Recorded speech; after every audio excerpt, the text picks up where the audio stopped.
Bien. Bueno, buenas tardes a todos, principalmente a Gaby. Muchas gracias por aceptar este desafío.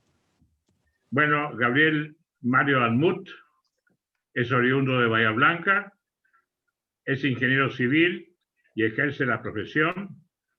Está titulado como capacitador de docentes en enseñanza de la Shoah, como docente de escuelas hebreas primarias y secundarias de la diáspora judía. Es maestro de materias judaicas y de hebreo y tiene una extensa labor docente. Es presidente, miembro permanente del staff docente y socio fundador del Centro Raúl Wallenberg de Bahía Blanca, disertante invitado por las escuelas secundarias y terciarias de Bahía Blanca. Curso de capacitación para líderes de movimientos juveniles sobre enseñanza del Holocausto. Profesor a nivel secundario de Biblia e Historia Judía. Docente a cargo de la muestra Ser Testigos sobre el Holocausto y la Segunda Guerra Mundial para escuelas secundarias de la ciudad de Bahía Blanca y Chipoleti. Ha realizado numerosos cursos y perfeccionamientos como participante, pero la mayor parte como expositor, tales como seminario de investigación por las huellas de la Shoah en Ucrania, los Balcanes, Belarus, Polonia y Estados Bálticos. Ciclo de conferencias sobre el Holocausto para la Asociación Israelita de Rosario y el Museo del Holocausto.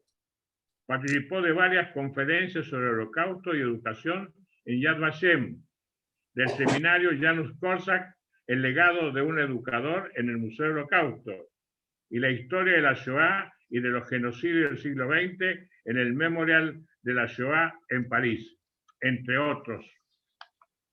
Es acreedor del Premio Daya Banco de Galicia del año 2016 en reconocimiento a su contribución a la formación de educandos y el desarrollo de programas de la temática de la Shoah. Es representante de la comunidad judía en la Mesa de Diálogo Interreligioso e Intercultural de Bahía Blanca. Es miembro fundador de la Confraternidad Judeo-Cristiana de Bahía Blanca. Solo me resta agregar que es el actual presidente del Consejo Federal de Daya. Así que, mi querido Gabriel, muy buenas tardes, bienvenido, y todo este micrófono es tuyo. Bueno, gracias San Juan por ser los anfitriones de esta actividad y gracias a todos por estar aquí presentes. Agrego que soy un apasionado del tema y creo que es un tema, me refiero a la Shoah, es un tema imprescindible en los ámbitos educativos, y para empezar voy a presentar un PowerPoint. Denme un minutito. Ya me hicieron host, ¿no es cierto? Ya sos host, sí. Perfecto.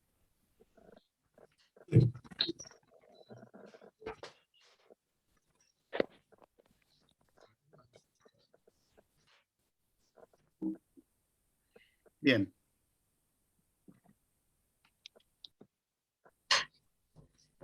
Bueno, quiero brevemente resumir lo que vamos a hacer hoy y largamos. Y la charla de hoy no va a ser sobre la parte histórica de la Shoah, que es lo que los docentes hacemos en la secuencia cuando trabajamos en las aulas Shoah, sino que voy a tratar de ir a, entre comillas, el backstage. Voy a tratar de ir a definir y explicar lo que hay detrás, la concepción que hay detrás de la educación de la Shoah, de la educación, del trabajo que hacemos en las aulas sobre el tema. Para luego de que tengamos esas herramientas, que van a ser muy conceptuales, cada uno de los temas son un tema en sí, en forma horizontal, una vez que tengamos esas herramientas, vamos a analizar, o ver, aunque sea, vamos a ver cómo estamos de tiempo, un pequeño film nuevo de material educativo de Yad Vashem, y finalmente vamos a terminar con poesía. Ese es el menú de hoy. Ahora sí, vamos a empezar.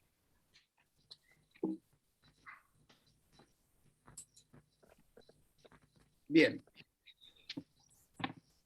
Traté de dividirlo de esta forma. Antes de iniciar el tema del impacto educativo, quiero que veamos que el Centro Raúl Wallenberg de Bahía Blanca, como cualquiera de las entidades que estamos trabajando por la memoria de la Shoah y trabajando en educación, también cuando hacemos un acto buscamos un impacto político. Ahora, el impacto político, que no es el tema de hoy, solamente quiero dejar en claro que cuando nosotros hacemos un acto, por ejemplo, el 27 de enero, ese acto lo que está buscando es una concientización pública sobre el tema Shoah.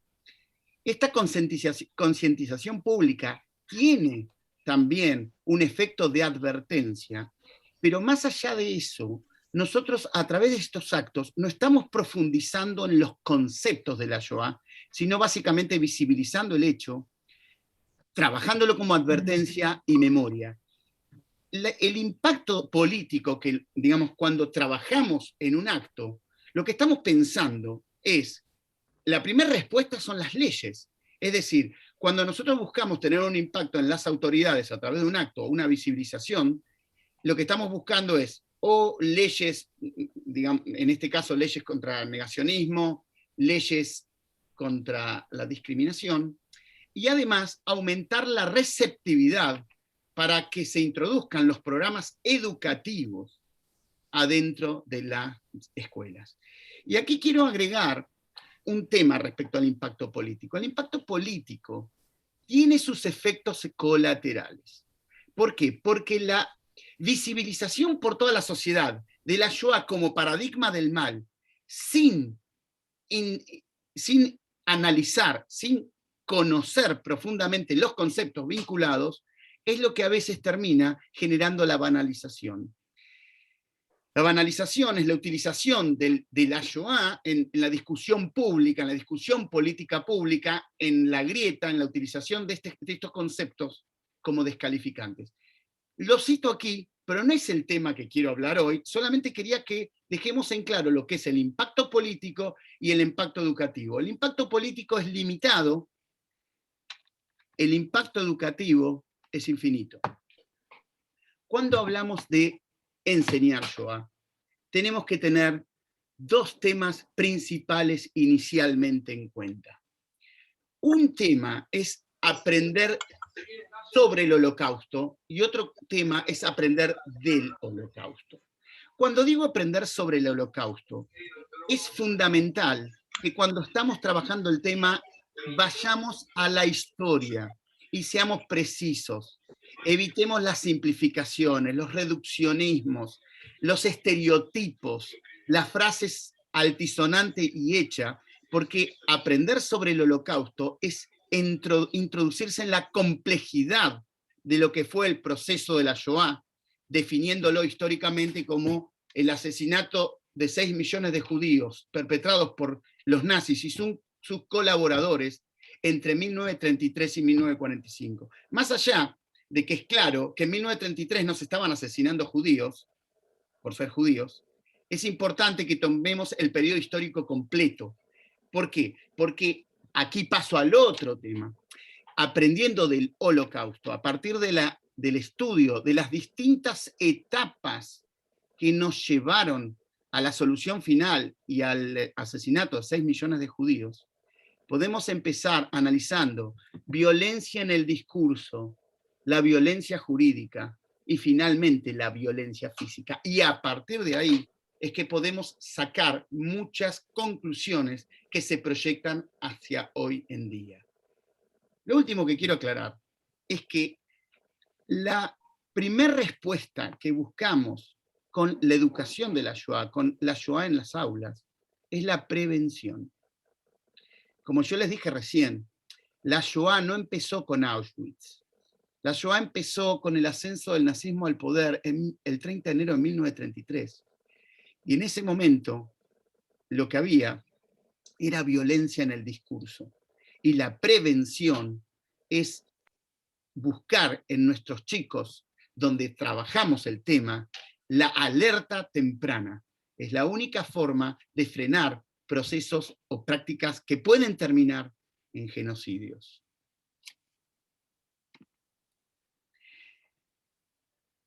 Antes de entrar en este tema, quiero aclarar algo.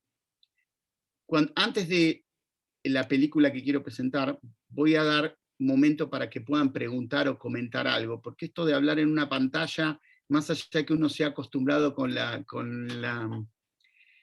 pandemia, uno lo hace sentir un poco en soledad, y para un docente no hay cosa más fea que estar en soledad. Uno está acostumbrado a la interrelación e interacción con los chicos, y eso es enriquecedor, sea con los chicos, y ustedes aquí son los chicos también. Respecto a los abordajes, 2 parámetros que aquí presento. Esto es de Todorov, un estudioso búlgaro de la memoria.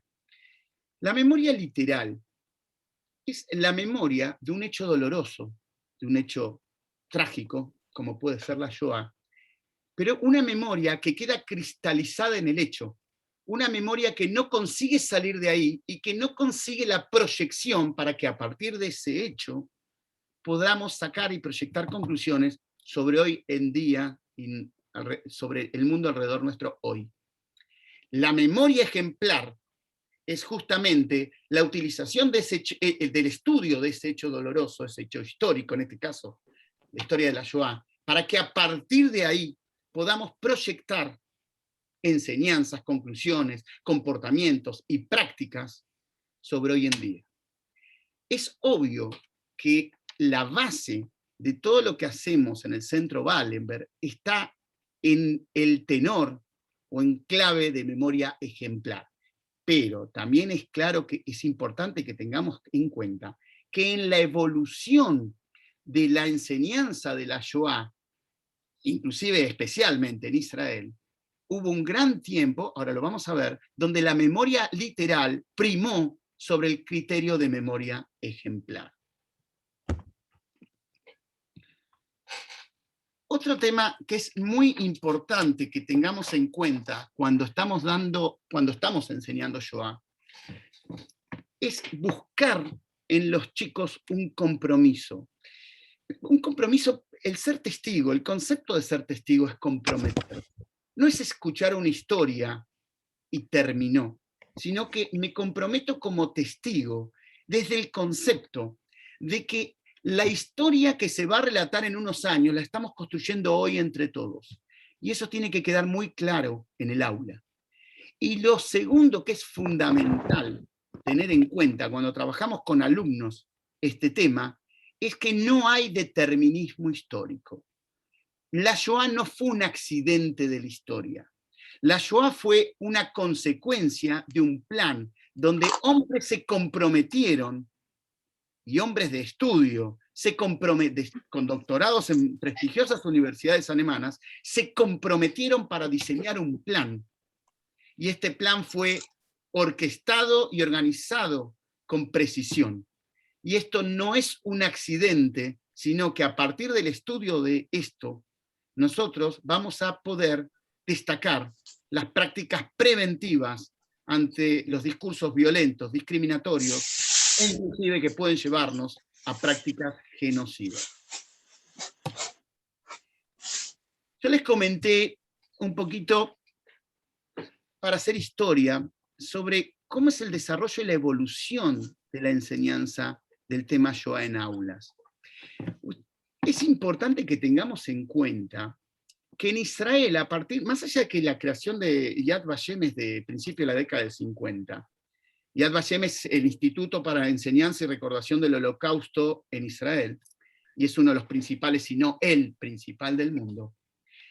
La narrativa de la Shoah en Israel evolucionó. En el principio, en el modelo sionista a partir del 48, la narrativa de la Shoah estaba únicamente enfocada en la rebelión armada. Y el lema o lo que sobrevolaba el concepto de esta narrativa era que los judíos fueron como ovejas al matadero. que todavía algunos, digamos, algunos que quedaron cristalizados en esa época lo van a escuchar. Esto cambió muchísimo. Y antes de hablar de este cambio, quiero hablar de otro concepto de esta época, que es el singularismo. La idea es que la Shoah es un hecho incomparable, inaccesible, que casi queda limitada a cualquier uso educativo de esta historia. Es interesante aquí destacar, por ejemplo, lo que va a decir en el juicio de Eichmann, Katetnik, que fue un poeta, en realidad se llamaba Igiel Dinur, cuando habló de que Auschwitz fue un planeta y que era imposible entrar, para nosotros sería imposible entrar en él, y para los que estuvieron allí sería imposible salir de él. Esto agrega una mística y agrega una inaccesibilidad conceptual a la Shoah que cercenaba todo lo que fuera el uso educativo en las aulas. Este singularismo, por supuesto que esto ha evolucionado, ahora vamos a ver los conceptos actuales, pero sí quiero relacionar el concepto del singularismo con lo que les comenté sobre la memoria literal. La memoria literal es el estilo de memoria que subyace detrás del concepto del singularismo. Ahora, es claro y clave destacar que la singularidad de el Shoah como un paradigma, como un hecho histórico, más allá de que no lo hace equiparable a otros procesos históricos, absolutamente habilitable como herramienta educativa, es recomendable la comparación. Por último, quiero hablar de los testimonios. Con este concepto que les acabo de comentar de las primeras épocas de Israel, digamos que esto se extiende hasta la década del 80, que empieza a haber un cambio, los testimonios tenían poca valoración, porque muchos testimonios, muchos sobrevivientes, no querían hablar. Porque si el concepto es que fuimos como ovejas al matadero y que no hubo ningún tipo de resistencia, es un concepto vergonzante y casi diría que te obliga a silenciar tu historia. De hecho, recuerdo cuando se empieza a hablar de los testimonios, que muchos sobrevivientes se decía que no es que ellos no querían hablar, sino que no los querían escuchar.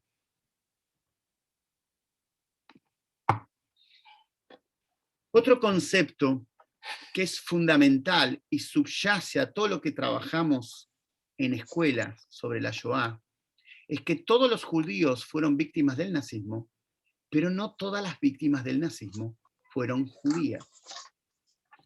Y aquí trato 3 paradigmas históricos, hay más de estos 3, cada uno de estos es un hecho en sí a analizar, pero solamente cito estos 3 para que vean la riqueza que hay detrás, la riqueza a nivel educativo que hay detrás de estos conceptos para trabajar en el aula.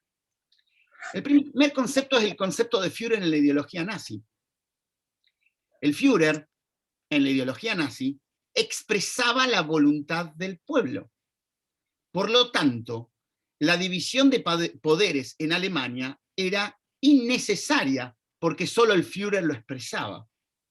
Esto, del punto de vista legal, fue la ley habilitante de 1933. 2 meses después de ascender al poder, Hitler va a hacer aprobar en el Parlamento una ley que le otorga poder de legislar. Esto quiere decir que la primera víctima del nazismo fue el sistema democrático de la República del Weimar. Y ustedes dirán, pero estás hablando de víctimas personales. Sí, sin duda, estoy hablando de seres humanos. Pero cuando el sistema democrático es destruido, quedamos indefensos ante el Estado, y más ante un Estado poderoso y asesino. Dachau es el primer... Dejaras ahí las cosas.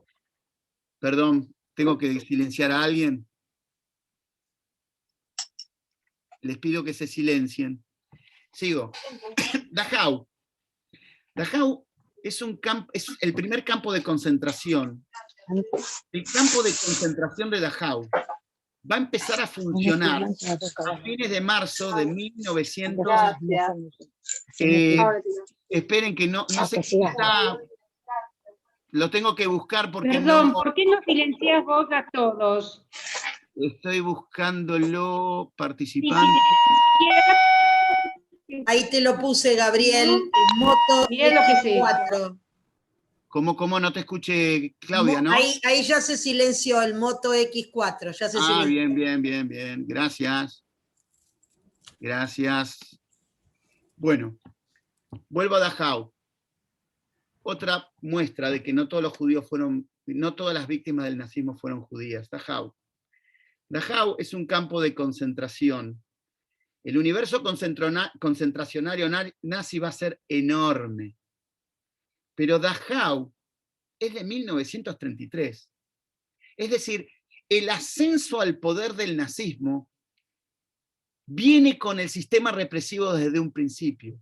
Si ustedes toman en cuenta que lo primero que digamos, este gobierno de coalición que permite Hitler ascienda al poder va a pedir es el control del Ministerio del Interior para controlar el aparato represivo del Estado, es interesante destacar que desde el mismo comienzo del nazismo necesitaron organizar ese aparato represivo. Dachau, el régimen no funcionaba de otra manera. Ahora,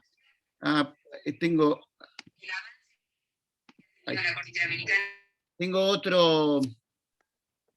Disculpame, Bueno. Gabriel. Mirá, vos como administrador, si querés, podés poner el comando silenciar a todos. ¿Y dónde lo tenés a eso? Y Sí, debe pero estar se abajo te va la voz en- cada tanto. abajo a la Cada derecha tanto debe se tener. pierde tu voz. Empezaste con Dachau y se perdió un poquito. Vuelvo. ¿Podés volver a repetir? Sí, Porque sí, se sí, corta. claro que sí. Por Bien. favor. Si dejo de compartir me va a aparecer, bueno, por ahora volvimos al silencio. Dachau, lo que comentaba, es que Dachau es el primer campo de concentración. El primer campo de concentración es de fin de marzo del 33, gente.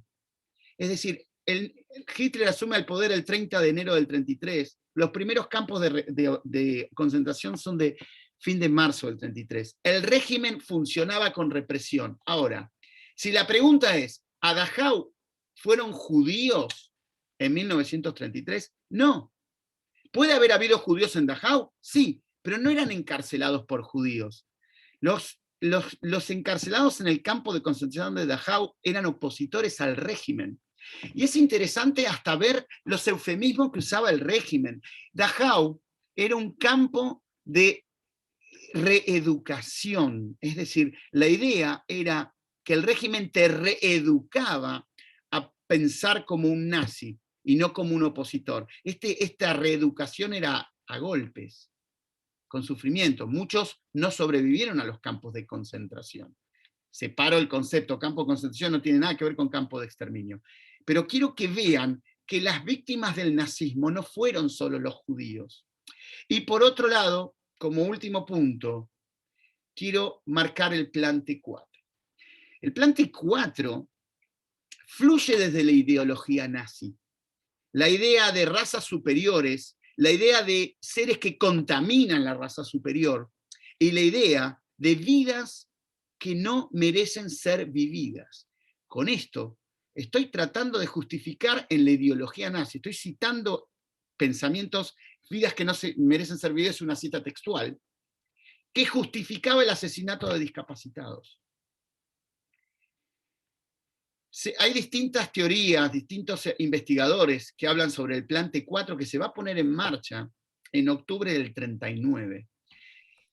Y ojo que es muy importante destacar que el plan T4 se aplicó sobre alemanes, no se aplicó en Polonia, no en territorios ocupados. Son los discapacitados alemanes, chicos y adultos, que van a ser asesinados, experimentando los primeros métodos de asesinato que luego se van a aplicar en las cámaras de gas. Hay diferentes números para los investigadores, algunos hablan de 70.000, porque este plan fue interrumpido por presión del pueblo alemán en octubre de mediados del 41, y hay otros investigadores que hablan de que este plan siguió en forma subrepticia hasta casi el final de la guerra. Ya tengo ubicado a quien silenciar. Ahí está.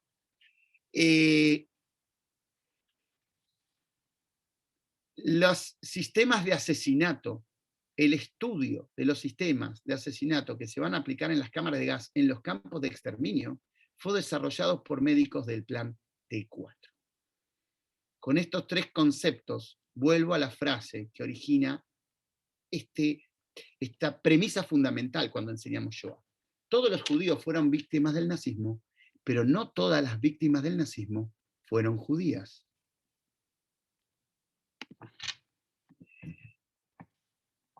Esto es un tema que está vinculado al cómo abordamos la Shoah.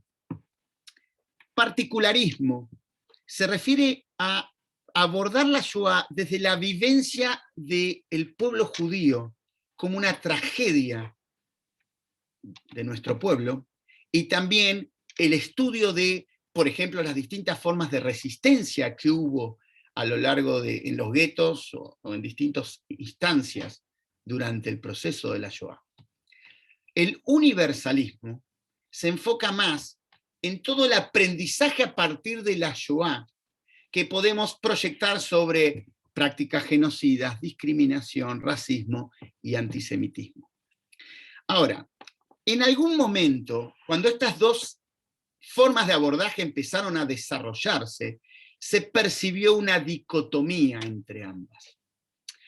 Un gran pensador y estudioso de la Shoah, no solo estudioso, un pensador de la Shoah como Yehuda Bauer, lo resuelve claramente cuando plantea de que no hay una dicotomía en estas dos formas de abordar la Shoah, sino que hay una combinación que está vinculada a el público objetivo, los alumnos para los cuales vamos a trabajar el tema.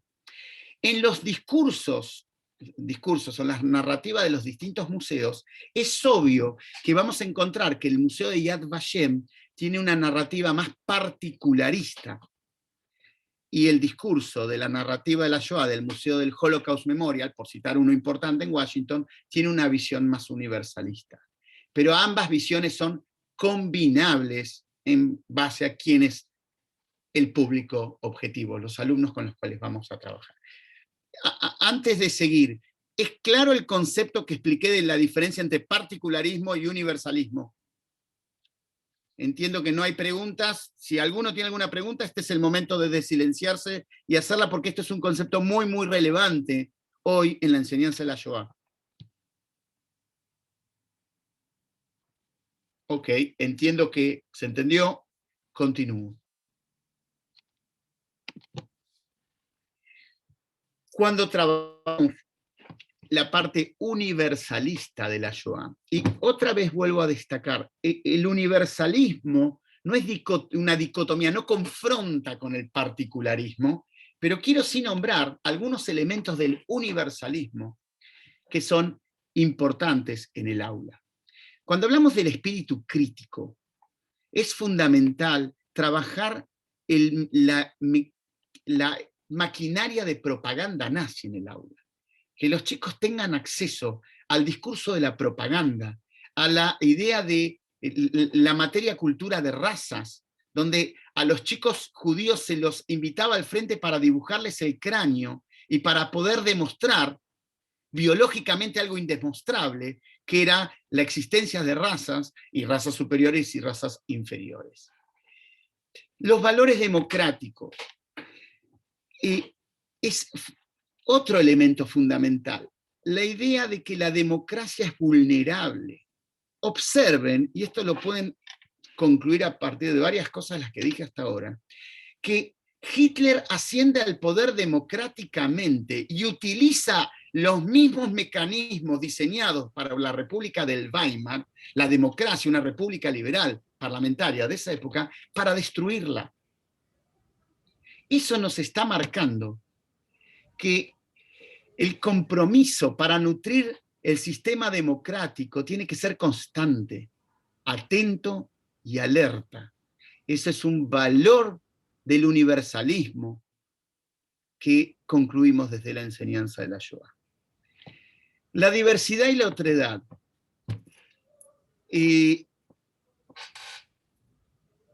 Para nosotros, la diversidad en la sociedad argentina, diría que es no tan obvio, pero un concepto que lo tenemos claro. La idea que planteaba el nazismo es la existencia de razas superiores e inferiores, pero también la idea de que las razas inferiores tienen que ser eliminadas y que no hay un otro humano presente en razas inferiores y no hay una paridad entre los hombres, no hay una igualdad, sino que esa diversidad era una consecuencia negativa de la naturaleza o de cómo el hombre preservó la humanidad y la diversidad, y que debía ser equilibrada y combatida a través de la eugenesia. Y otro concepto que es el concepto de, lo voy a dejar para el final, porque es un tema que creo que no es solamente del universalismo. El discurso humanista. A mí me gusta Levinas cuando habla de el fracaso del discurso humanista, porque el discurso humanista estuvo vigente en el mundo, inclusive antes de la Shoah, no en Alemania. Y el planteo de el fracaso del discurso humanista de Levinas, como conclusión, dice que el compromiso mío no es con la humanidad en general, sino que empieza con el otro que tengo enfrente a mí. Yo me construyo a partir del otro, y yo me reflejo en el otro, y soy a través del otro, y cada uno de nosotros es a través del otro, un discurso mucho más práctico y cercano que hablar del discurso general humanista, que estuvo presente en la década del 20 y que en 1933 el mundo fue testigo de la Shoah. Otro tema fuerte en el universalismo del antisemitismo, como una forma de discriminación. Pero cuando hablamos del antisemitismo, con los chicos tratamos de estudiar los distintos tipos de antisemitismo y las raíces del antisemitismo eliminacionista racial nazi que se encuentran en las teorías raciales del siglo XIX. Y además, el entronque de muchos mitos del antisemitismo eliminacionista nazi que no eran de origen racial, sino de origen religioso como el mito de que los judíos envenenan o dan caramelos envenenados a los chicos. Ese es un mito que viene todavía del antisemitismo religioso medieval. Y el antisemitismo político de los protocolos de los sabios de Zion, que es de donde va a mamar el nazismo, por ejemplo, la acusación de que todos los judíos son capitalistas y manejan los bancos, o todos los judíos son comunistas. Es decir, que el estudio del antisemitismo y sus raíces y entronque en la ideología nazi es un concepto fundamental del abordaje universalista. Aquí, muchas veces, en escuelas cristianas, que es la mayoría de las veces, surge el tema de la iglesia. Y aquí, yo en esto trato de ser muy claro, es un tema espinoso. La iglesia difundió antisemitismo religioso durante miles de años. Eso es indudable. El objetivo de la iglesia frente al judío era convertirlo, no matarlo. Nunca la iglesia llamó a matar, a eliminar a todos los judíos. Sí hubo matanzas en las cruzadas, en su camino a Tierra Santa, Israel, hubo matanzas de comunidades judías. Pero la política de la iglesia como política institucional nunca fue matemos a todos los judíos, sino convirtámoslo. Esto creo que es un contenido que está presente subliminalmente en los pliegues de la sociedad occidental. Más allá, que es indudable que la postura de la iglesia frente al pueblo judío cambió totalmente, especialmente a mediados de la década del 60, con el Concilio Vaticano II, bueno, conocemos todos, ya recordamos, somos todos contemporáneos, creo, de el Papa Juan Pablo II visitando la sinagoga de Roma y hablando de los hermanos mayores. Pero el discurso antisemita de la Iglesia fue de 2000 años, y lo que yo estoy hablando es de 1965 hasta ahora. ¿Se acuerdan que dije que la indiferencia, la responsabilidad, solidaridad y justo entre las naciones, más allá que estaba en universalismo, es un tema que cabalga ambos abordajes claramente, en el universalista y en el particularista? Por eso me tomo una diapositiva especialmente para este tema. Si nosotros miramos la Shoah, el perpetrador, los nazis y sus colaboradores. La víctima, mirando la Shoah, no estoy hablando del nazismo ahora, el proceso de la Shoah, la víctima, los judíos. El kit, la clave, está en los bystanders, en los observadores pasivos. Esos observadores pasivos, que son la mayoría, la enorme mayoría, pero que dentro de esos observadores pasivos hubo gente que dio un paso y dejó de ser pasivo para tomar una posición activa tratando de salvar judíos. Justo son esos observadores, esos que salvaron judíos sin pedir nada a cambio, son los justos entre las naciones. Este es un tema muy interesante para ver en el aula, muy interesante para ver en el aula. ¿Qué hizo que alguien tome esa decisión? Y cuando hablamos de justos entre las naciones, Javerim, es importante tener en cuenta que fue algo transversal. Raúl Wallenberg, quien le da el nombre a nuestro centro, aprovecho para hablar de él, fue un diplomático sueco país neutral, en Bulgaria en 1944, en Hungría en 1944. Hungría va a ser conquistada por más allá de que era aliado de los nazis, nunca entregó, nunca deportó a sus judíos hasta que en marzo del 44 es conquistada. Los nazis entran porque cae el gobierno de Horthy, no es el tema histórico lo que me interesa. Lo que quiero que vean es que en Hungría, en 1944, va a haber muchos diplomáticos. Raúl Wallenberg es el diplomático sueco que se va a dedicar a salvar judíos o a estableciendo casas que eran como delegación diplomática, que tenían, digamos, la protección de la extraterritorialidad sueca, como Lutz, embajador de Suiza, o como Ángel Sansfries, embajador de España en Hungría. Todos ellos realizaron acciones para salvar judíos durante la ocupación nazi y la deportación de mayo-junio de 1944. Es interesante que tengan en cuenta que los hornos de Auschwitz y las cámaras de gas ardieron al máximo de su capacidad en mayo-junio del 44 con el asesinato masivo de los judíos de Hungría. 1944, esto marca también un tema que hay que destacar en el aula, que más allá de que los nazis para 1944 estaban en retirada en casi todos los frentes, 1942, fin del 1942, Stalingrado,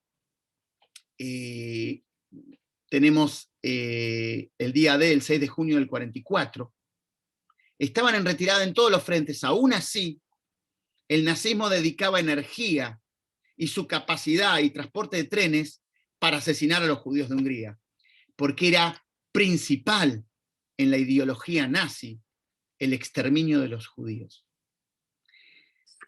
Pero yo hablé recién de la transversalidad, nombré embajadores que fueron justos entre las naciones, pero nombro a la familia Bar, que me toca de cerca, una familia de agricultores, en el pueblito donde viene mi abuelo.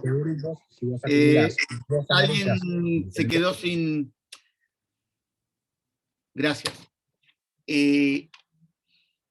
La familia Bar, una familia de agricultores, que salvaron a los primos de mi abuelo en el pequeño pueblito Markova, en la Galicia, en el sudeste de Polonia.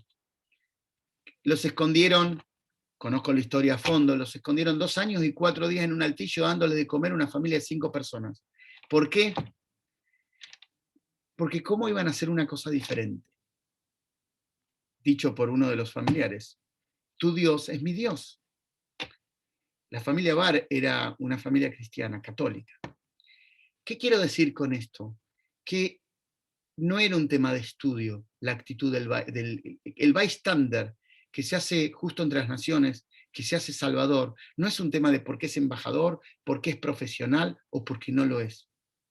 Hubo gente en los distintos niveles de las sociedades europeas que tomaron esta decisión. Yo a veces digo, y le digo a los chicos, que nos incomodan a la humanidad. Más allá de que salvaron a la humanidad en ese incendio que fue la Segunda Guerra Mundial y la Shoah, nos incomodan porque nos interpelan, porque prueban que podría haber sido diferente.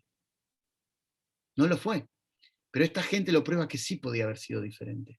Dinamarca es un caso paradigmático, lo nombro aquí, porque es un justo entre las naciones, pero a nivel grupal. Es la sociedad danesa que se organiza en octubre de 1943 para salvar a su comunidad judía cuando se enteran que iban a ser deportados y cruzarlos a Suecia, octubre de 1943. La comunidad judía dinamarquesa era chica, 7.000 judíos, pero el 90% de la comunidad judía danesa fue cruzada en esta operación que fue realizada por el pueblo danés.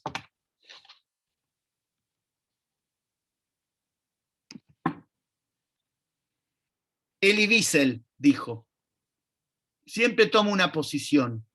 La neutralidad ayuda al perpetrador, nunca a la víctima. El silencio apoya al opresor, nunca al oprimido. Por eso destaco el tema de justo entre las naciones como un elemento transversal a ambos abordajes y fundamental a ambos abordajes. El abordaje particularista. Ese es el abordaje de Yad Vashem, es el abordaje que cuando vamos a presentar este tema, por ejemplo, en la escuela hebrea, es importante. Y aquí cito algunos abordajes que están en el particularismo que son trascendentes. Primero, cuando hablamos de la Shoah, no hablemos solo de destrucción, porque antes de hablar de la destrucción de las comunidades judías en Europa, destaquemos la construcción previa, destaquemos la vida que había en las comunidades judías, las escuelas que había en las comunidades judías, la diversidad de vida judía que había en dichas escuelas. Otro de los temas son los dilemas durante la Shoah. En inglés hay una expresión hermosa que es choiceless choice, una elección sin elección. Me vienen a la memoria varios. El dilema de la insulina en el gueto de Vilna. No alcanzaba para todos. ¿Qué hacer? ¿Cómo la divido? Es un planteo que el médico va a llevar al Judenrat y que va a participar el rabino y va a participar toda la dirigencia judía. ¿Cómo manejar el tema? Un choiceless choice casi trágico. Adam Cherniakov, julio, presidente del Judenrat de Polonia, de Varsovia. Julio de 1942, comienzan las deportaciones, el vaciamiento del gueto de Varsovia. A Adam Cherniakov se le dice que tiene que entregar 6.000 judíos por día para ser deportados. Él tenía que preparar las listas y si no lo cumplía, su familia sería deportada. Él escribe una nota donde dice que yo no puedo deportar a mis hermanos y se suicida. La resistencia armada, sin duda, el gueto de Varsovia, la resistencia del gueto de Varsovia, más allá de que hubo resistencia armada en infinidad de guetos, algunas con mayor capacidad de pelea de armas y otras con menor, pero la resistencia no es solo la resistencia armada. La resistencia también es los docentes que mantuvieron escuelas aún que estaban prohibidas, los templos que se mantuvieron abiertos en pequeñas piezas para desarrollar un servicio que estaba prohibido. Los chicos que salían a buscar alimento para sus padres, porque eran los únicos que podían cruzar en el gueto de Varsovia. Les recomiendo una poesía hermosa que se llama El pequeño contrabandista. La resistencia fueron un montón de pequeños actos desarrollados por un montón de personas como una resistencia al planteo de deshumanización que imponían los nazis como paso previo a la eliminación. Porque para el verdugo, la deshumanización del judío es un paso que le va a facilitar su asesinato. No ve en el judío un hombre, utilizo terminología nazi, en el judío ve un Untermensch, un infrahumano. La Leholish y Shem, eso es hebreo, cada uno tiene su nombre. La idea de humanizar los testimonios, más allá de que los números son relevantes, la humanización e individualización de las historias van a generar empatía. La educación sobre la Shoah. La empatía es necesaria desde el abordaje particularista y también del universalista. En nuestras escuelas, la empatía es poder comprender cómo desarrollaron vida judía en un gueto, en un campo, en un escondite. Cómo una madre se preocupaba que su hijo aprendiera a leer en un escondite de 2x2. Todos estos, la idea de cómo en los guetos se intentó de la forma posible celebrar los Hagim, las fiestas judías. Cómo hubo en los guetos, que daban actividades para sus chicos, movimientos juveniles sionistas y budistas, no sionistas también, que daban actividades para sus chicos. Este es un elemento fundamental en nuestras escuelas, en las escuelas hebreas, cuando abordamos este tema. El dolor de la liberación. A veces, en el abordaje universalista, perdemos la perspectiva de que al final de la guerra, los judíos que sobrevivieron en los campos quedaron solos. Quedaron solos. E inclusive no tenían a dónde volver.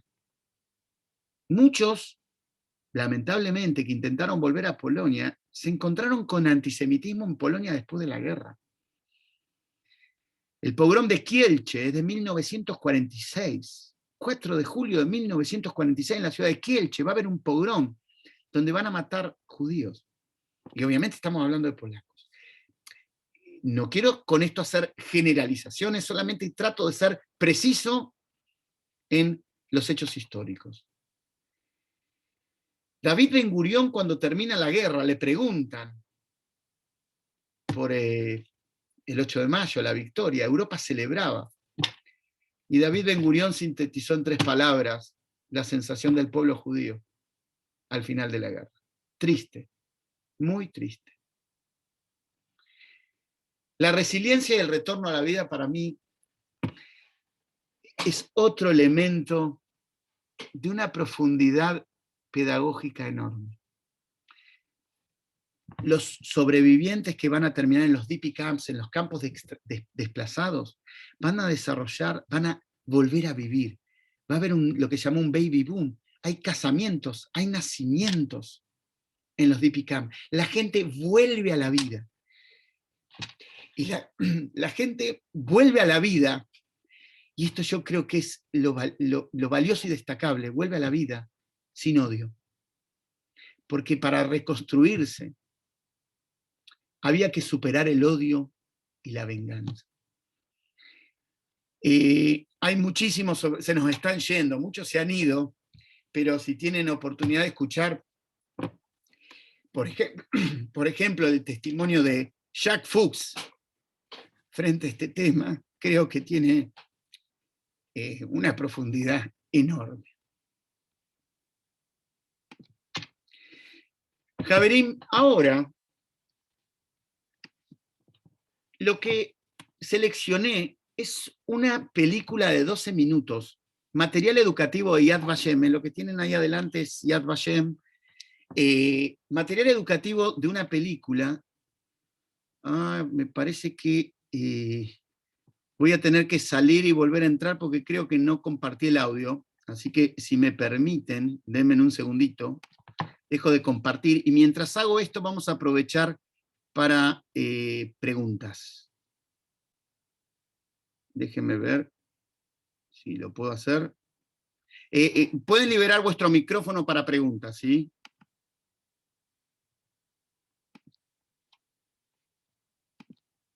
Si es que las hay.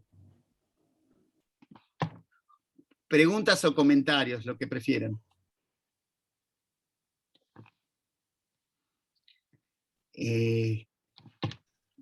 Están todavía ahí, ¿no es cierto? Sí, sí. Bien.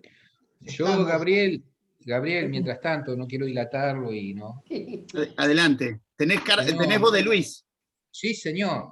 Sí, No te veo en señor. la pantalla, pero adelante, Luis. Es un compañero de la mesa de diálogo interreligioso e intercultural de Bahía Blanca. Luis Falco, adelante. Y vos del gran Gabriel. Yo tengo una opinión muy de 2000 años, que el ser humano por sí ha sido siempre exterminador de las personas, ¿no? Porque la historia de las religiones vienen persecutas desde siempre, desde siempre. Entonces, yo creo que a veces la exterminación que ha sido por una nación que ha sido realmente la que persiguió a los judíos, lo que ha hecho la maldad, siempre digo que no es el tenor del resto del ser humano. Entonces, a veces creo que se ha atacado más a los judíos porque vino de todo ese principio devastador que hizo Hitler, y entonces se pone más cosas sobre ellos, cuando realmente ha sido el principio del ser humano no tener claras las distintas ideologías religiosas. O sea, se condenan muchas veces a los judíos, pero la persecuta cristiana, que ha sido entre ellos mismos, ha sido siempre, viene desde siglos, y entonces va por el ser humano en sí. Y siempre digo que a veces cuando hay contra alguien algo, es más que todo por un acostumbrismo, sin saber realmente la realidad de las cosas, ¿no? Eso es lo que yo veo, porque viene de tiempos. Luis, el odio Perdón. Discúlpame, Luis, no te conozco, pero me parece que es como naturalizar que está en nuestra esencia la discriminación y la violencia por cuestiones religiosas. Esto no fue siempre así en la historia de la humanidad. Lamentablemente fue una característica... ¿Cómo? Fue una característica dentro del cristianismo, pero no lo naturalicemos, porque si no, nada de esto tampoco tendría sentido, ¿no? Sin pensar que con la educación podríamos cambiar comportamientos y favorecer la reflexión y el espíritu crítico. Yo, discúlpame en esto y que siga Gabriel, porque si no vamos a dilatar. Yo lo que digo, por ejemplo, escuchando la religión judía, son muy unidos y principalmente tienen un objetivo. Será porque sufrieron, por lo que sea. Y yo te digo que el cristianismo se ha desvirtuado, entro en eso, y soy cristiano, te aviso, pero se ha desvirtuado, es así, que la fe cristiana se ha diluido, y sin embargo, el judismo ha mantenido una óptica, una filosofía siempre coherente en cuanto a su filosofía. Nada más, que con eso cierro, nada más. Yo solamente quiero, para digamos, englobar esto que estamos hablando, la discriminación, el odio, el discurso de odio existe en nuestra sociedad. No solamente es de origen religioso. Encontramos distintos canales de expresión de discurso de odio. Y yo creo que es fundamental la herramienta de la educación. Por eso soy un apasionado en esto, porque yo creo que la única forma que podemos neutralizar los discursos de odio, e inclusive en etapa temprana, es con el aula. Es en el aula donde vamos a librar esa batalla. Y les digo una cosa. Bauman, un sociólogo, decía que en la sociedad moderna, perdón, antes de hablar de Bauman, la pólvora, algo de química, la pólvora es azufre, carbón vegetal y ioduro de potasio. Bauman, utilizando este concepto químico, decía que en la sociedad el ioduro de potasio, el azufre y el carbón vegetal están presentes, solo es necesario que haya alguien que los una y volvemos a tener pólvora. Yo creo que esa es la visión. La educación es justamente visibilizar a través de la educación de la Shoah los riesgos, la vulnerabilidad del sistema democrático y lo peligroso que a veces somos los seres humanos cuando mezclamos y volvemos a tener pólvora. Alguien, por favor, que ahí se volvió el sonido, que se silencie. Voy a pasar ahora un Perdón, video. y el nacionalismo, que en el caso del nazismo fue hipernacionalismo, es uno de los principales circuitos de circulación del odio. Porque no Sí, fue una claro. cuestión religiosa lo del judaísmo, fue una No, no. estrategia ¿Cómo? para consolidación del Estado Nacional alemán. Agrego a lo que estás diciendo que el antisemitismo eliminacionista nazi es de origen racial, no es de origen religioso. Más allá de que pueda haber tomado mitos del antisemitismo religioso, que lo precede muchos años, y del antisemitismo político, que lo precede 100 años, o un poco menos, el origen del antisemitismo eliminacionista nazi es racial, no es religioso. Vuelvo a esta película que quiero presentarles. La película es lo último que sacó Yad Vashem, está pensado para las escuelas israelíes, igual está subtitulado, y quiero que observen con las herramientas que hablamos, de abordaje particularista, universalista, un pequeño repaso, los elementos que hay en el abordaje particularista sobre resistencia, sobre cada hombre que tiene un nombre, los testimonios, la vida judía antes, y en el abordaje universalista especialmente la preservación de la democracia y su debilidad, porque van a ver que aquí hay un claro ejemplo de lo que Yehuda Bauer en su gran libro habla de que no es una dicotomía, sino que ambos abordajes pueden ser asociados y consolidados en un mismo mensaje. Voy a poner el video, dura 12 minutos, avísenme si se escucha bien.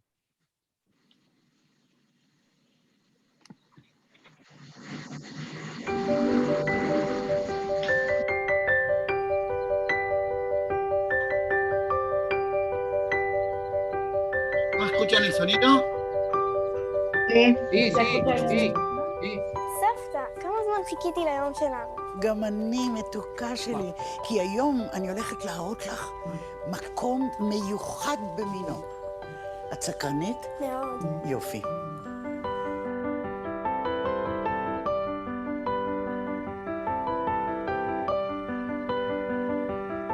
איפה אנחנו, סבתא? זה בית המשפט העליון. יש כאלה שקוראים לו היכל הצדק, ובצדק. עכשיו אנחנו הולכות לראות את הספרייה המדהימה שיש פה. מדהימה. לא ראית, כל כך הרבה ספרים יש שם.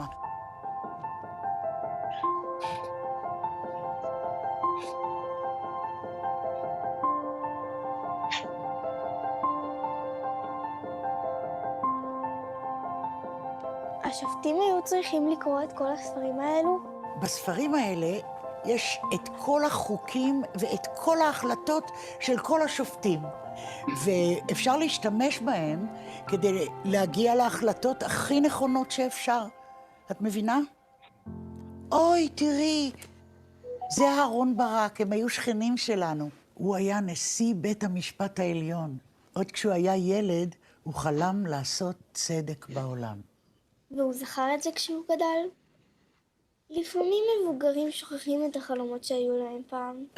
כן, מתוקה שלי, את צודקת, אבל הוא לגמרי זכר. כשמכירים את סיפור חייו, מבינים גם למה. כי לא הייתה לו ילדות רגילה. הוא היה ילד בשואה. השואה? במלחמת העולם השנייה? כן. כשפרצה המלחמה הוא היה בן 5, ילד קטן בעיר קובנה, בארץ שקוראים לה ליטא. אבל בטקס בבית הספר בכלל דיברו על הגרמנים. את צודקת. בואי תראי, זאת אירופה. החיילים הגרמנים יצאו מגרמניה, פלשו לפולין השכנה, כבשו את רוב ארצות אירופה, והגיעו גם לליטא. בקובנה, העיר שאהרון ברק נולד בה, חיו הרבה יהודים במשך המון שנים. היו להם בתי כנסת ומוסדות תרבות כמו תיאטרון. רוב הילדים היהודים למדו יחד עם השכנים הלא יהודים שלהם. אמא של אהרון הייתה מורה, ואבא שלו היה עורך דין שעזר ליהודים לעלות לארץ ישראל. ואז, כשהגרמנים הגיעו לקובנה, הם פגעו קשה מאוד ביהודים. הם ריכזו את כולם באזור אחד, שסביבו בנו גדר, קראו לזה גטו. את שמעת פעם את המילה גטו? כן. כן. בפנים, בתוך הגטו היה צפוף ומחניק, ולא היה אוכל, אסור היה להיפגש עם חברים, היה מאוד מאוד מאוד קשה לחיות שם. והם לא יכלו לצאת? לא, הגרמנים אסרו עליהם, וכולם נורא פחדו מהם. ההורים של אהרון מאוד מאוד דאגו לו, והם הסתירו אותו בעליית הגג, וככה הם חיו בגטו כמעט 3 שנים. איפה אהרון? הוא היה רעב ולא היה לי מה לתת לו. בינתיים הוא נרדם.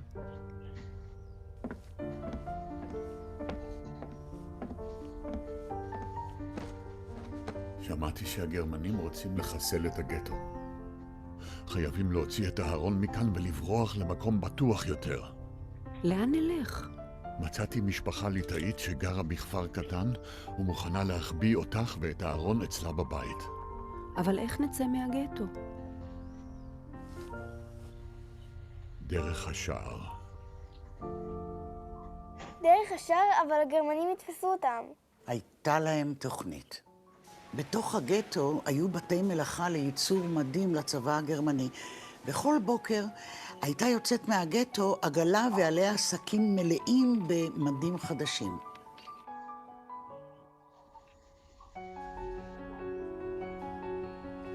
אהרון, כנס לשק, ולא משנה מה יקרה, אם תשמע רעש, אם יהיה לך קר, וגם אם תהיה רעב או צמא, אתה לא מוציא הגה. אתה מבין אותי?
סבתא, איפה אמא שלו הייתה? למזלה, היו חיילים שתמורת כסף הסכימו להעלים עין ונתנו לה לצאת מהגטו. והיא הלכה במקביל לעגלה ושמרה עליו מרחוק. וזה הצליח? כן, זה הצליח. הם הצליחו לצאת מהעיר והגיעו לכפר קטן מחוץ לקובנה, ואז הם זרקו את השק שאהרון היה בתוכו לחצר של אחד האיכרים.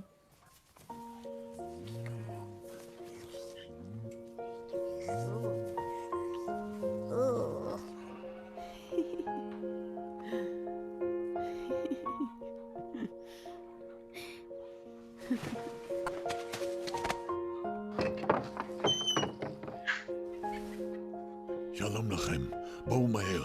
הגרמנים תכף יבואו לחפש אתכם פה. אתם חייבים להתחבא. הנה, שים את הצלב על הצוואר שלך, ככה תראה כמו אחד מילדי הכפר ולא יחשדו שאתה יהודי. אני מבין. אם כך, תצטרכו להתחבא במשך היום מאחורי הקיר שבניתי בחדר. מאחורי הקיר? מה זה אומר? העיקר בנה קיר שחילק את החדר הקטן ממילא לשני חדרים קטנטנים. ואהרון ואימא שלו התחבאו מאחורי הקיר. ככה כל מי שנכנס לחדר לא יכול היה לראות אותם. הם היו צריכים כל כך להיזהר.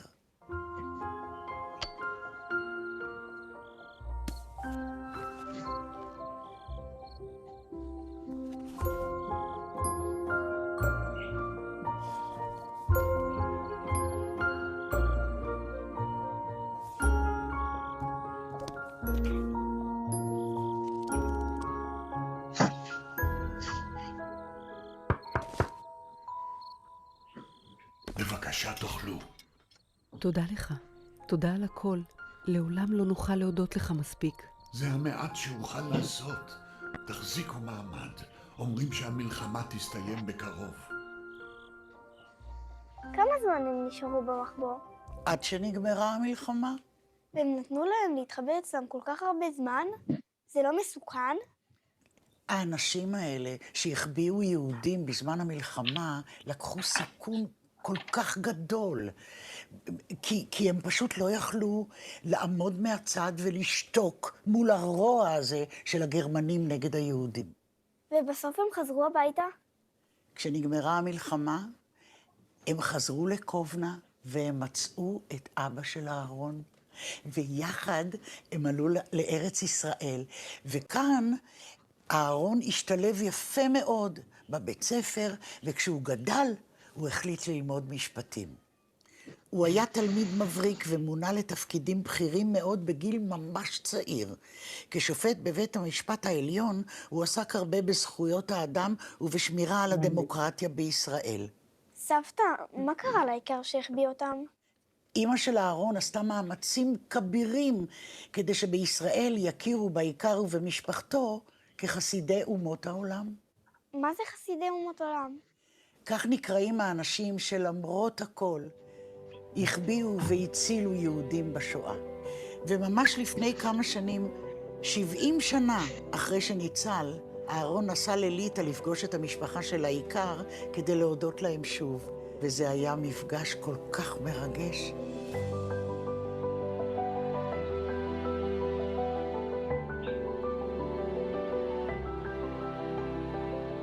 This, of course, is something which my parents, my mother, never forgot. And this is something I will never forget.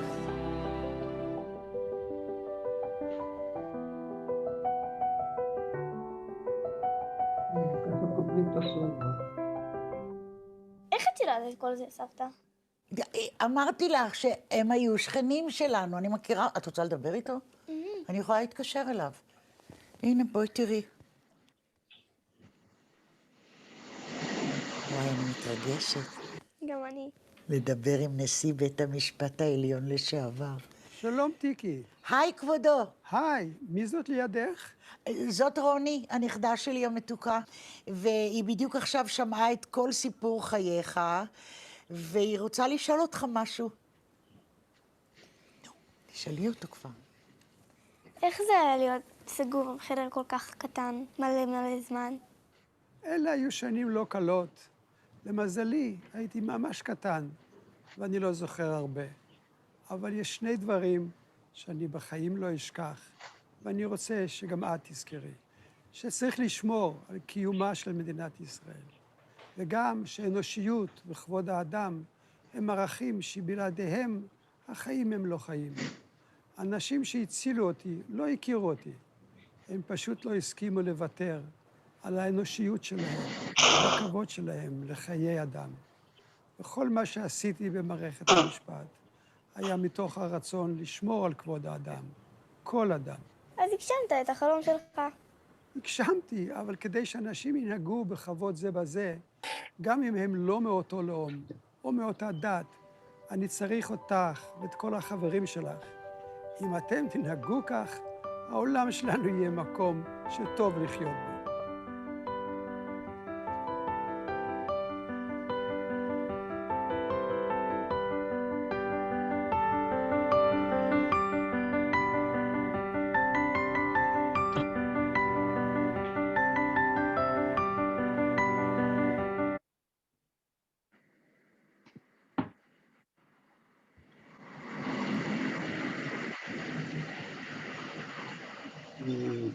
Javerín, yo creo que es una obra maestra de Yad Vashem sobre tema Shoah, valores, y especialmente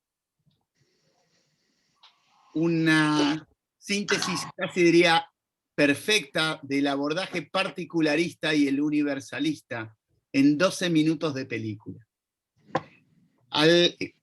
Han visto los distintos valores que se ven aquí, o sea, el tema de justo entre las naciones, el tema de las distintas formas de resistencia para salvar a su hijo y sobrevivir, la ciudad de Kovno, cómo es descrita previamente. Kovno era una ciudad, Lituania tenía una gran comunidad judía, y Kovno una ciudad rica en vida judía, y cómo es descrita previamente, antes de hablar de la destrucción. Un montón de los temas que hablamos en 12 minutos de película. Antes de seguir, sepan que una de las herramientas más interesantes y que siempre tiene que estar cuando trabajamos el tema Shoah es la poesía.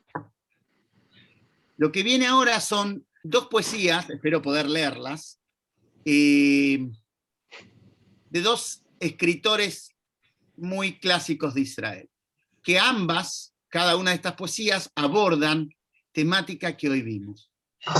Bueno, perdón, ¿alguna pregunta? ¿Alguien quiere comentar algo antes que pasemos? Con esto vamos a cerrar.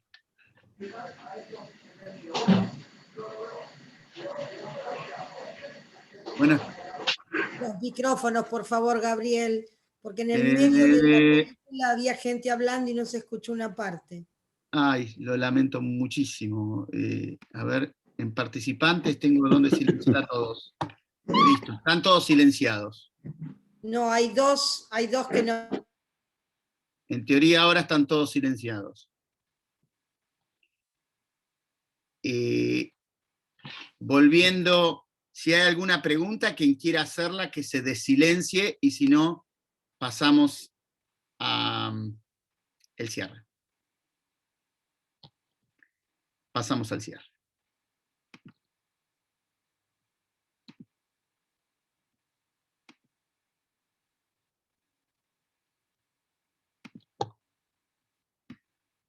Esta poesía es de Haim Guri. Haim Guri es un escritor muy conocido israelí. Esta poesía tiene más de 20 años seguro. Resistió se llama, o Resistencia, por Haim Guri. Resistió quien consiguió un trozo de pan. Resistió quien dio clases a escondidas. Resistió quien escribió y distribuyó un diario clandestino poniendo fin a falsas ilusiones. Resistió quien introdujo secretamente un Sefer Torah. Resistió quien falsificó documentos arios que salvaron vidas. Resistió quien condujo a los perseguidos de una tierra a otra.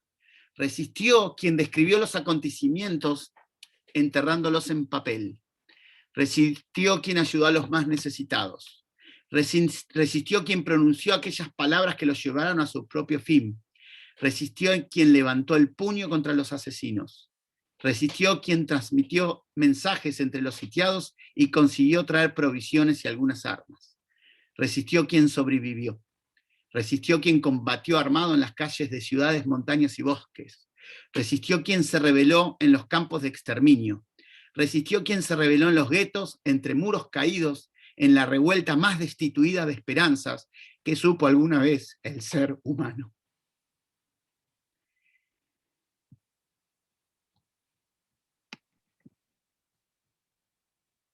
Comparto con ustedes una poesía a continuación de Haim Heffer sobre los justos entre las naciones. Esperen que me pongo los anteojos que me queda lejos esto. Ante los justos me inclino. Al leer esta frase, justos entre las naciones, me hace pensar en la gente que escondió y salvó. Me pregunto y me vuelvo a preguntar, ¿yo en su lugar podría haber hecho lo mismo? En un océano de odio, en un mundo en decadencia y ardiente, ¿podía yo dar refugio a un extraño? ¿Estaría dispuesto junto con mi familia a soportar la amenaza constante de la maldad extrema? Insomne en las noches oscuras, pendientes del ruido, para oír los pasos de la maldad ineluctable.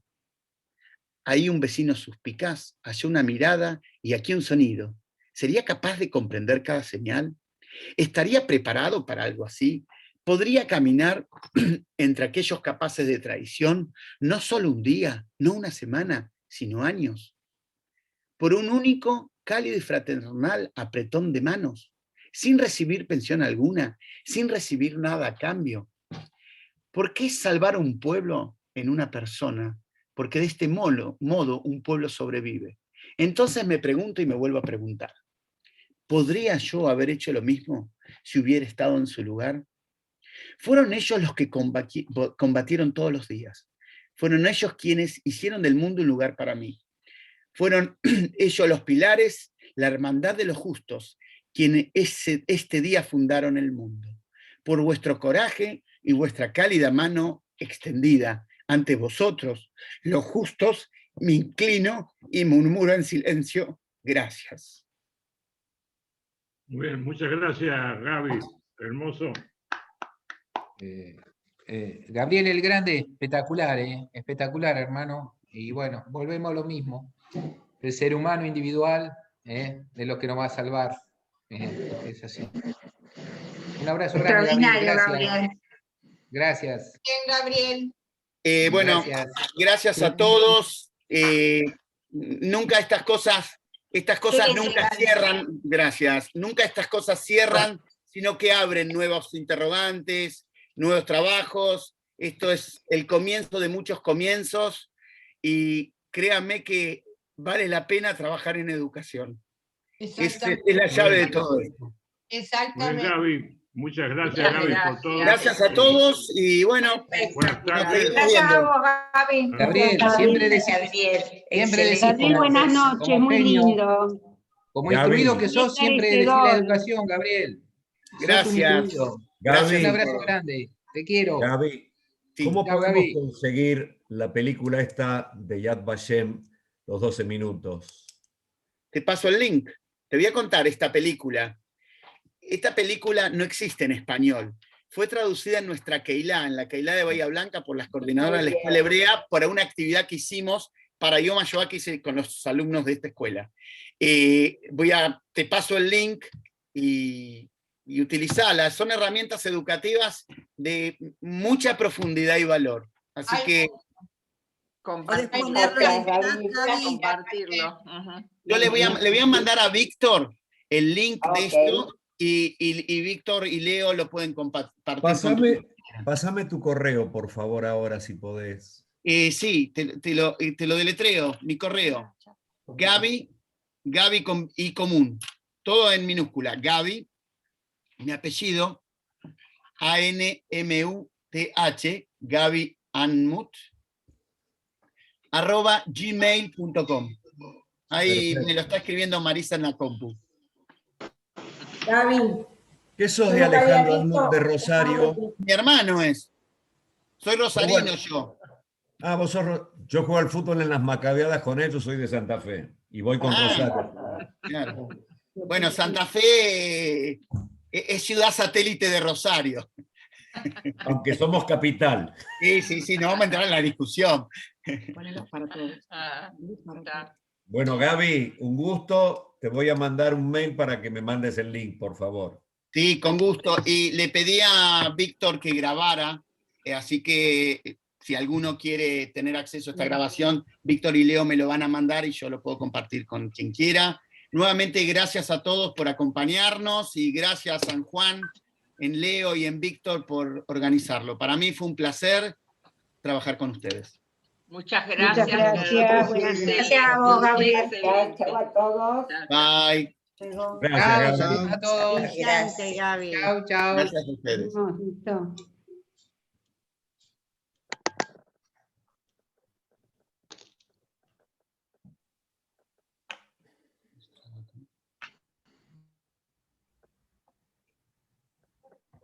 Hola, Gaby. Sí. Moy. ¿Qué haces, Moy? ¿Cómo andás? Moy es un amigo de toda la vida. Milikoski. Los que son de Rosario saben que es de toda la vida. Estamos todos acá, Gaby, ¿eh? Ah, el Wim. ¿Qué haces, Wim? Son amigos de la infancia, que siguen siendo amigos. Te estamos cuidando para que nadie hable mal de vos. No se van más, ¿eh? No se van más. No, Bueno. Gracias por acompañar, chicos. Un placer, Gaby, escucharte. La verdad que tenía muchas ganas. Muchas gracias, Mimi. Gabriel, quiero un continuado de uno por semana, ¿podría ser? Es mi prima hermana, no es objetiva, queda descalificada. No, soy totalmente objetiva y ustedes también. Realmente es un desperdicio una vez cada tanto tenerlo. Gracias, Noemí, gracias. Bueno, hay que promocionarte, tenés que tener un espacio realmente semanal, no sé, en algún lugar público. Gracias. Bueno, vamos a hacer lo un beso posible. enorme. Javerín, bueno, nuevamente gracias a todos. Especialmente a Víctor. Gracias. Gaby, te mando un abrazo, un orgullo de tenerte amigo. Gracias. Yo te escribí ahí en el chat. Chao, Moré. Gracias, Javerín, gracias a todos. Y ahora que Marisa te prepara algo rico para comer, a festejar. Hola Gaby, te mando un saludo desde San Juan. Hola. Beatriz y Julio, ¿cómo estás? Sí, bien, ¿cómo andan? bien. ¿Qué tal? Compañeros de viaje. La verdad. Bueno, ya pronto haremos otro. Bueno, gracias por tu charla. Realmente Amén, muy que haya otro. interesante. Chau. Un abrazo de Julio. Chau. Chau. Gracias, Hola. Julio y Beatriz. Gracias. Un abrazo grande. Chau. Chao, Bea. Bueno. Cerramos entonces. Gabriel, agradecerte mucho nuevamente. Te quiero comentar algo. Vos sabés que nuestro departamento de capacitación continua ahora se llama desde hace unas semanas Sara Appel de Jason, en homenaje a quien fue una docente que marcó a todas las generaciones de San Juan. Y realmente tener la presencia de un docente con tanto saber y tanto compromiso como vos jerarquiza este espacio. Así que nuevamente, muchas gracias, Gabriel. Me honra lo que decís. Muchísimas gracias. Gracias a todos, Javerín. Litraot, hasta la próxima.